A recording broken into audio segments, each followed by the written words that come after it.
Pada saat live IG Bosman minggu lalu, ada beberapa hater mengatakan dengan menulis di komen, "Fuck Bosman," memaki dan menghardik. Tapi kita mah nggak baperan, seru-seru aja. Di sisi lain, banyak sahabat yang gerah. Di sini kita harus meluruskan, dunia politik memang kental dengan istilah propaganda. Propaganda tujuannya adalah merubah mindset untuk melindungi kepentingan pejabat. Penting untuk merubah banyak mindset agar menyetujui tindakan mereka. Kalau ada yang tidak menyetujui, maka terbaik adalah dengan membuat mereka yang idenya berbeda tersebut dibenci. Kebencian itu sesungguhnya tidak ada. Kebencian itu harus ditanam. Ketakutan juga sama, tidak ada. Ketakutan itu harus ditanam. Itulah senjata buzzer, kebencian dan membuat ketakutan.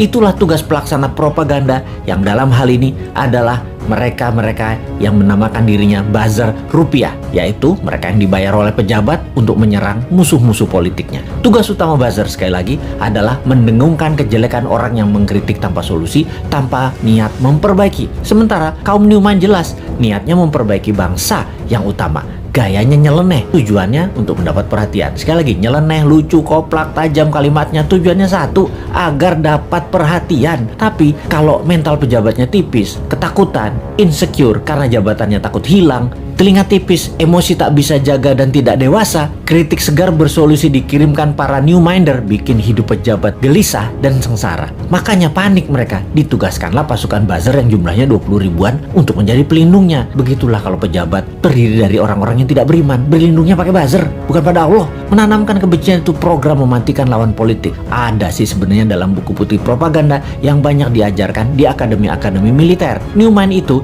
sering mengkritik, namun selalu memberikan solusi. Lalu kesannya anti pemerintahan secara keseluruhan, padahal hanya anti pada 2 orang pejabat doang. Karena dikesankan Newman saat ini anti pemerintah, maka Newman harus dipudarkan.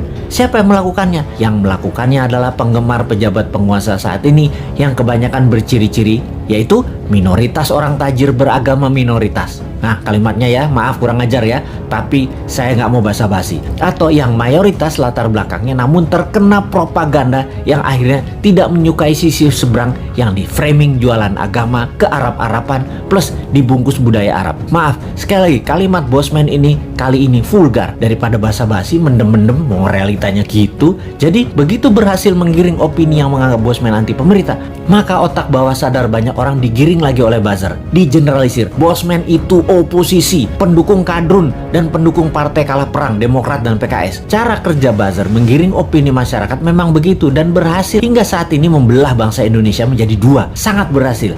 Namun efeknya sekali lagi membuat bangsa ini terus aja banyak konflik. Kalau Bosman mengajak diskusi yang beda pemahaman bernegara, tidak membuat belah negara ini jadi 2. Old mind, new mind, tidak membelah rakyat di bawah, tetapi menjelaskan adanya otot pengetahuan lain atau muscle knowledge yang itu akan menambah dewasa banyak pihak. Sehubungan dengan old mind versus new mind dalam konsep bernegara, Bosman mengatakan berkali-kali, new mind adalah siapa saja yang menganut MMT ekonominya, nasionalis patriotis, tidak tergantung asing bernegaranya, pro-life, mendukung sustainability lingkungan dan membuat Indonesia menjadi negara superpower di ulang tahun kemerdekaan Indonesia yang ke-100 yaitu tahun 2045. Mereka adalah para new minder. Fenomena ini, incumbent dan oposisi, keduanya pernah menjabat 20 tahun terakhir. Terbukti tidak membawa Indonesia menjadi negara superpower. Makanya new mind bertanya, 24 tahun ke depan masih mau sama mereka lagi pola pikir dan pola tindaknya, atau mau main baru pakai bernegaranya ala new mind? Inilah demokrasi. Kalau kalah new mind legowo juga, nggak muring-muring ngacak-ngacak demo-demo, nggak baper, basi itu mah. Buktikan saja di dalam kehidupan keseharian new mind. Kalau ternyata kaum new mind lebih makmur, lebih sehat, lebih bahagia, ya monggo diadopsi secara nasional.